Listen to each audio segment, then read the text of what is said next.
मी श्याम पाटील, आपण बघत आहात लेवा जगत न्यूज।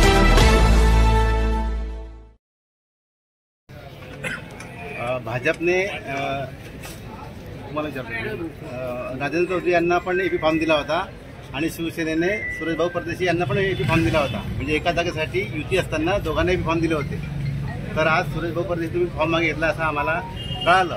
तर याबाबत आपण आपली भूमिका स्पष्ट करा, कुठल्या भूमिकेतून मागे घेतला? आपल्या सर्वांना माहिती आहे की सावदा नगरपालिकेची सार्वत्रिक निवडणूक या ठिकाणी सुरू आहे। निवडणूक सुरू असताना या सावदा शहरामध्ये शिवसेना भारतीय जनता पार्टीचा झेंडा या नगरपालिकेवरती लागला पाहिजे या अनुषंगाने आपल्या मतदारसंघाचे लोकप्रिय आमदार चंद्रकांत भाऊ पाटील यांनी असा या ठिकाणी आदेश केला की 7 उपमध्ये जो या 2 जागेचा तिढा होता तो तिढा आमदार चंद्रकांत भाऊ पाटील यांच्या मध्यस्थीने या ठिकाणी सुटलेला आहे व भारतीय जनता पार्टीचे जे या ठिकाणचे उमेदवार आहे राजेंद्र श्रीकांत चौधरी यांना या ठिकाणी आमदार साहेबांनी पाठिंबा द्यायला सांगितला होता। त्याच पद्धतीने मी त्यांना पाठिंबा या ठिकाणी दिलेला आहे। धन्यवाद।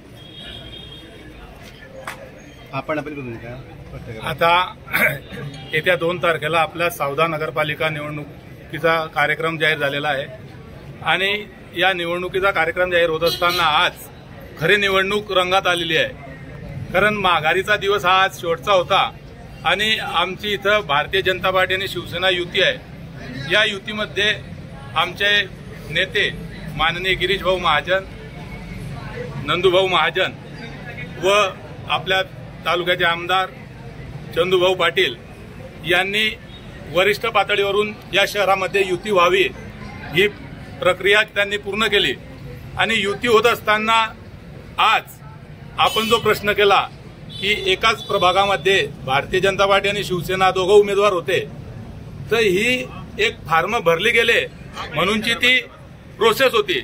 परंतु आज खरं माघारचा दिवस असल्यामुळे चंदूभाऊ पाटील असतील आणि गिरीश भाऊ महाजन असतील त्यांच्या संयुक्त विचारांनी आज सुरेशभाऊ परदेशी यांना पक्षाने आदेश केला की भाऊ तुम्हाला थांबावं लागेल।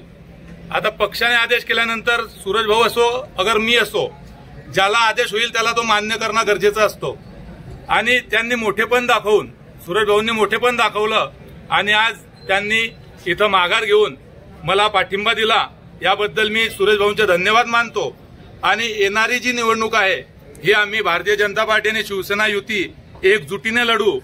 येणाऱ्या निवडणुकीत आजच आमच्या 3 सीट भारतीय जनता पार्टी 1 आणि शिवसेना 2 आमच्या 3 सीट आजच बिनविरोध झालेले आहे।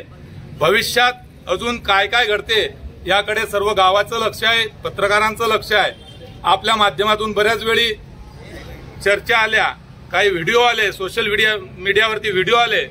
आमच्या भारतीय जनता पार्टी आणि शिवसेनेच्या युतीमार्फत कोणतीही प्रतिक्रिया आम्ही आजपावे तो दिलेली नाही आणि भविष्यात भारतीय जनता पार्टी आणि शिवसेना युतीचा नगराध्यक्ष या नगरपालिकेवरती विराजमान होईल हे आपणा सर्वांना मी या मीडियाद्वारे सांगू इच्छितो आणि आज आपणा सर्वांना व आपल्या मार्फत सर्व शहरातील नागरिकांना आवाहन करतो की आपल्या शहरात विकासाचा जो मुद्दा आहे, विकास आपल्याला घडवून आणायचा आहे, यासाठी केंद्रात आणि राज्यात भारतीय जनता पार्टी शिवसेना युतीचं राज्य आहे आणि याच युतीच्या राज्याच्या माध्यमातून आज आपण या सावदा शहराचा विकास करू शकतो। म्हणून आपण सर्वांनी भारतीय जनता पार्टी आणि शिवसेना युतीच्या नेत्यांवर विश्वास ठेवून, स्थानिक उमेदवारावर विश्वास ठेवून या शहरात भारतीय जनता पार्टी आणि शिवसेना युतीचं राज्य आणावं असे आवाहन आपण सर्वांतर्फे करतो। सावदा येथे महाविकास आघाडी कुठेच दिसत नाहीये, परंतु महायुतीमध्येच या ठिकाणी संघर्ष पाहायला मिळणार आहेत। परंतु मुख्यमंत्री देवेंद्र फडणवीस यांनी मागे सांगितलं की आपल्या मित्रपक्ष जरी आपल्या प्रतिस्पर्धी असले कुठल्याही निवडणुकीमध्ये तर त्यांना आपण शत्रू समजू नका। तर आता तर तुमच्या समोर समजा राष्ट्रवादी तुमचा जो घटक पक्ष आहे युतीतला, महायुतीतला, तो तुमच्या सामने असणार आहे, तर तुम्ही लढत कशी लढणार?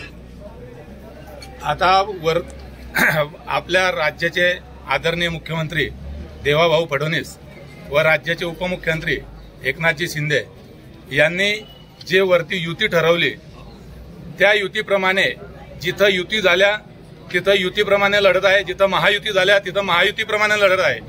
आम्ही सुद्धा महायुतीसाठी प्रयत्न केले, आमचे नेते जे होते त्यांनी महायुतीसाठी प्रयत्न केले, त्यांनी त्याबाबत तुम्हाला खुलासा दिला।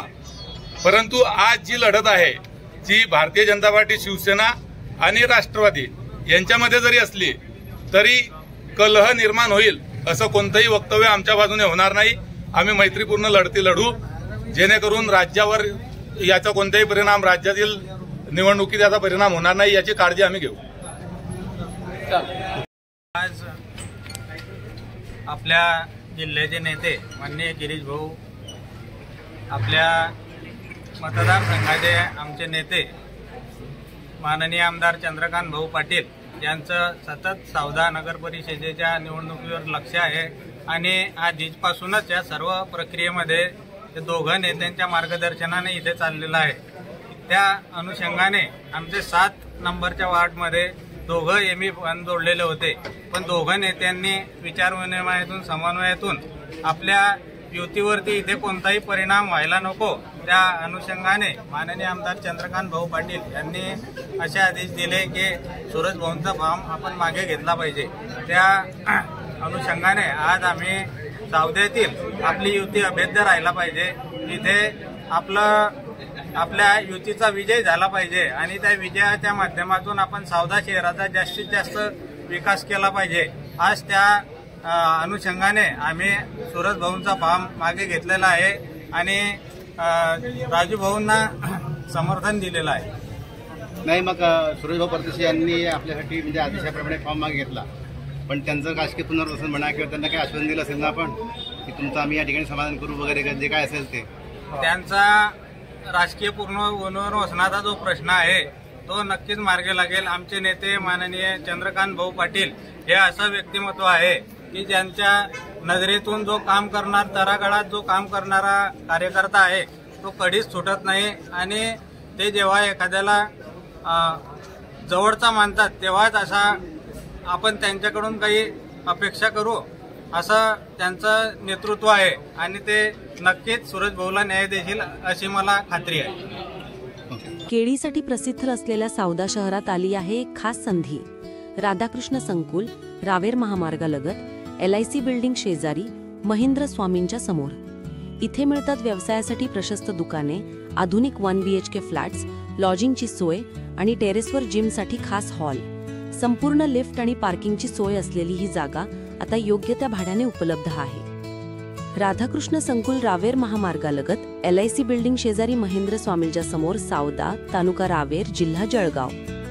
संपर्क करा विलास पाटील 7558881156 किंवा सागर पाटील 8398391178.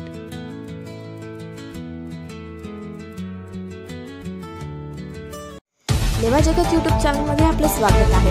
आपल्या परिसरातील ताज्या घडामोडी बघण्याकरता आमचे चॅनल सबस्क्राईब करा आणि आपल्या मोबाईलवर बघा ताज्या बातम्या व कमेंट करून प्रतिक्रिया जरूर कळवा. बघत रहा लेवा जगत. धन्यवाद.